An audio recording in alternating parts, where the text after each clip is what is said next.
it's meant for us, but it doesn't happen. How many times that happened to me. It's not fair. It's not how it should be. And I didn't know that when I was younger. And this is the message I want to send. I'm struggling with this microphone. I must start this segment with incredible story about. He said a remarkable sentence that is so game changer. Thank you, Thomas. The mic turned off. That's the obstacle. How to say in English? Exploding. But I'm here sitting right next to him and explaining him the Thomas Edison approach. The mindset shift I'm really excited to talk about is we can change our emotions by changing our thoughts. Okay, I'm going to another topic. Sorry. And most important impact on the way I live today.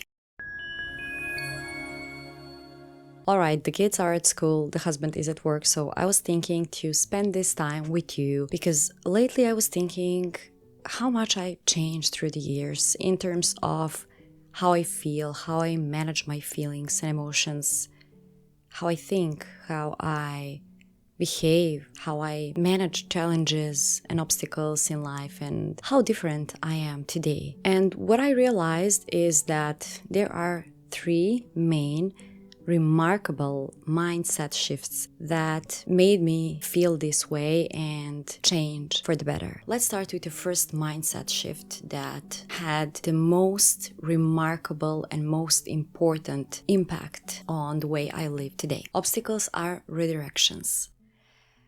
This is so eye-opening, and what I mean by that is through life we have so many situations when we fail and when we have obstacles, when we are disappointed because we are not able to achieve something that we wanted, or the things doesn't happen the way we want. I cannot count on my fingers how many times that happened to me. And earlier, and I'm so sorry for that, but earlier when I was younger, I tend to be really disappointed and devastated, thinking that it's not fair, it's not how it should be. I wanted something completely different. And here I talk about like any area of our life where things doesn't happen the way we want, like relationships or career path we want, just anything we feel it's meant for us, but it doesn't happening.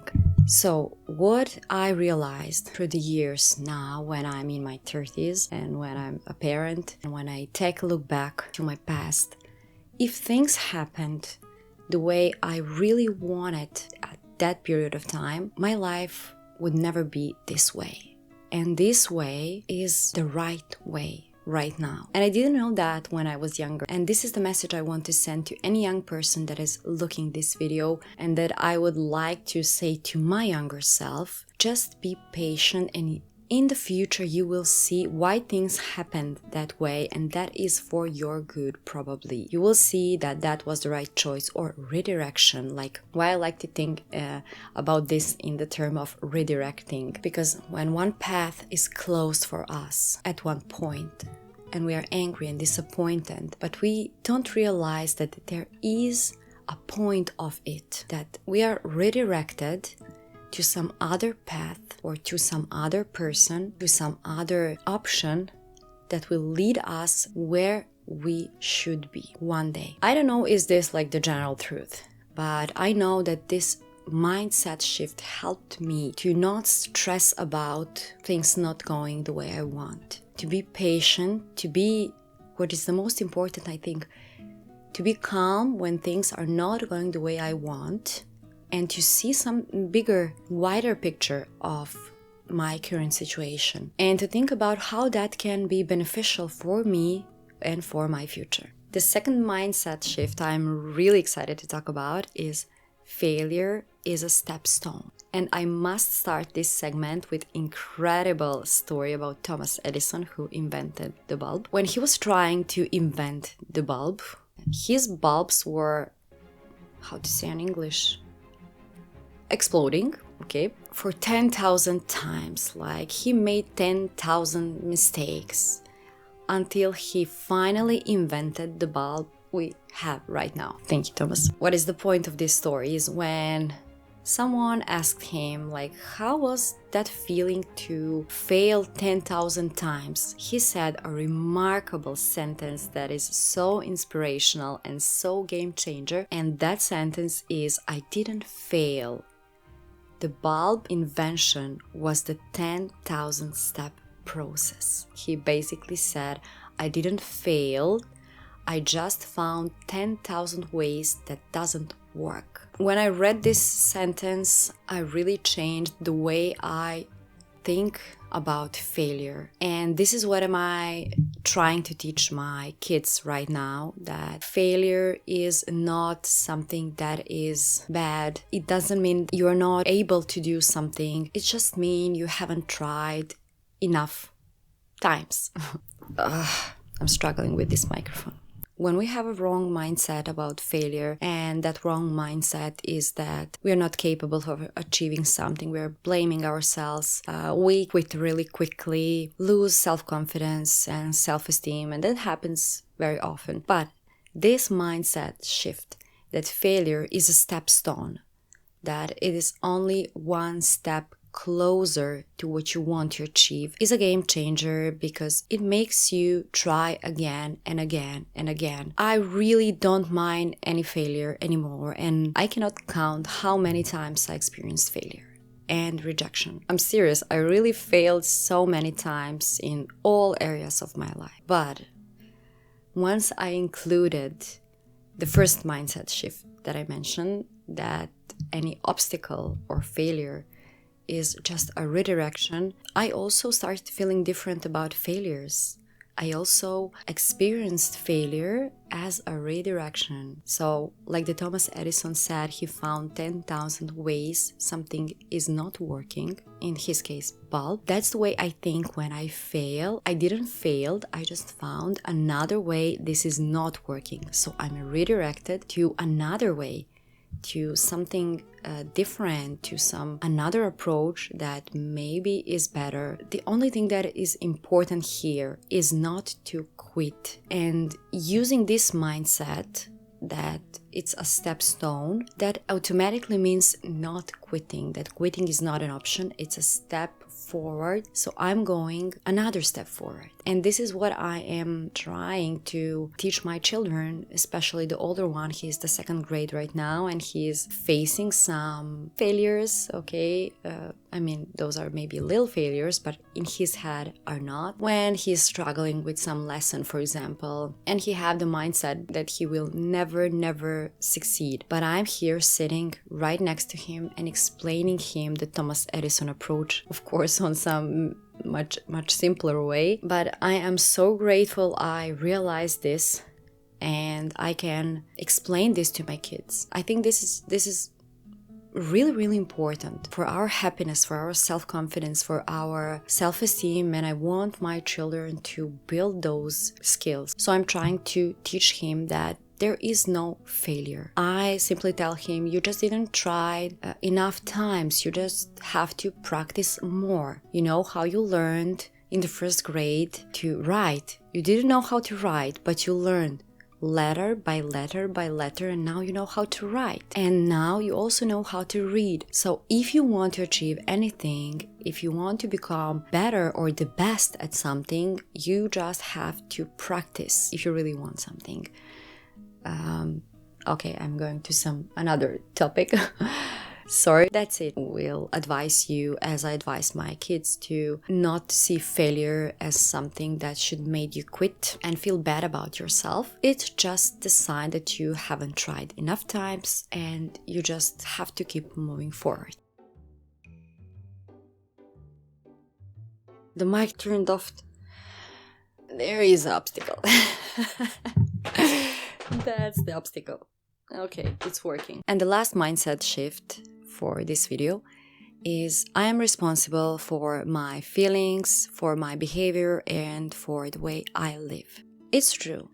Like, there is no one who is going to push you and make you do what you should do to improve your life. Even if you have, of course, family members and friends who will advise you, try to push you, if you don't decide, if you don't sit and speak with yourself, if you don't practice introspection, nothing will happen. Changes will never be made. I've created an online course where I speak about emotions management and how we can recognize our emotions, what they mean, how can we manage them. And I will link the link below. But this realization and this mindset shift is something that can change the way how you lead your life. Emotions are a part of us, a part of everyday life, and they have a purpose. But we often don't understand them, why they appear, what should we do about them. Every emotion have a purpose. Every emotion is there for a reason. There are many theories that explain what occurs first. Is it the emotion? Is it a thought? Is it the reaction? But what is the fact is that it's one cycle between our emotions, our thoughts, and our behavior, and it's all connected. But here I will mention one theory that I really believe in. It's a reappraisal theory that says and explains that we can change our emotions by changing our thoughts, because thoughts shape the way we feel. That means when we give a meaning, a specific meaning to some situation, we change the way we feel about it. So I learned, and this is what I practice, and it's not always easy, to analyze my feelings. Anytime I feel negative, I try to analyze what thought or belief lead to this feeling, how I perceived this situation, and what is the another way, another angle I can see this situation that will make me feel better. But what to do when the situation is not changeable, when it's really clear that you really should feel that, for example, disappointment or anger. Well, then, if there is nothing you can do, you can still change your thoughts and intentionally change your feelings, because you cannot benefit so much from anger, right, or disappointment. So you're doing that for yourself. You're changing the thoughts in order to change the way you feel. And it's something you do for yourself. And now when I'm a parent, I'm even more responsible for my feelings, because when I am okay, when I feel good, everyone in the family will feel good, and my children will notice my energy and my feelings, and they learn from me. Everything starts with our thoughts, and I'm responsible for my behavior. But when I through out my thoughts, change my emotions, I can change my intentions and my behavior. I can increase my motivation. I can increase my inspiration to do something what I should do. And that way I am responsible for my life and my behavior and my habits. And I can be more intentional about everything I do. But without this mindset shift, I lived somehow on autopilot, not completely intentional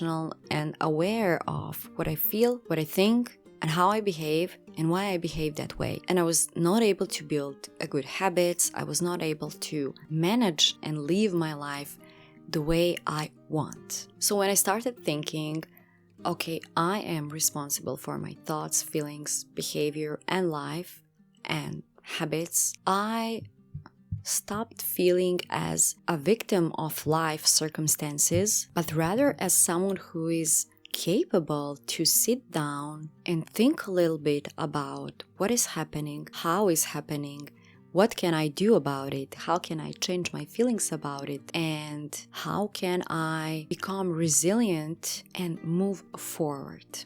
Now, while I was talking about these three mindset shifts, I realized how all three of them are basically connected. I think when you practice one, the one leads to another. I feel that those three mindset shifts are a really great combo for living intentional life and being in that calm state of mind, because that state of mind is a starting point from where you can really start making changes. So when you believe that obstacles are redirections, you're not so stressed about what is happening, and you are able to believe that everything will be fine at the end. So you have energy and time to focus on what you should do. And when you are trying and failing and trying and failing, you also have that feeling that there is a reason behind this failing. And you remember to Thomas Edison, and you just keep moving forward, and you know that your failures are only the steps forward, only the sign that you should just practice more, and you're more satisfied, you're becoming more confident and more self-aware because you are not letting the failure bring you down. But also when you include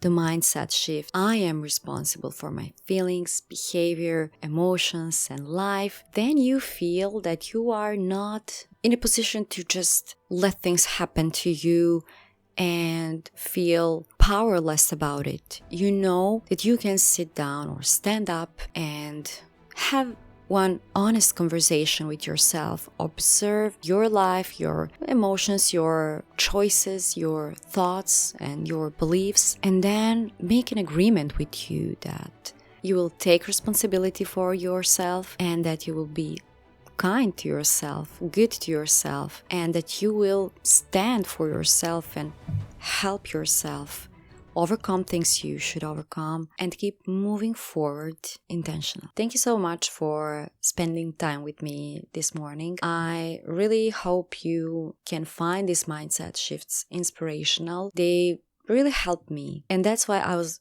really excited to share them with you and to talk with you about them. But I will also like to hear your experience and some of your mindset shifts that helped you to change your life for the better. So maybe you can help me also incorporate your mindset shifts. That will be a great exercise for you to sit down and write some mindset shifts that you notice helped you improve your life, and then share in the comments. So let's exchange the mindset shifts that helped us and help each other grow. And don't forget to subscribe. I must go to pick up the kids from school now, so see you soon. Bye.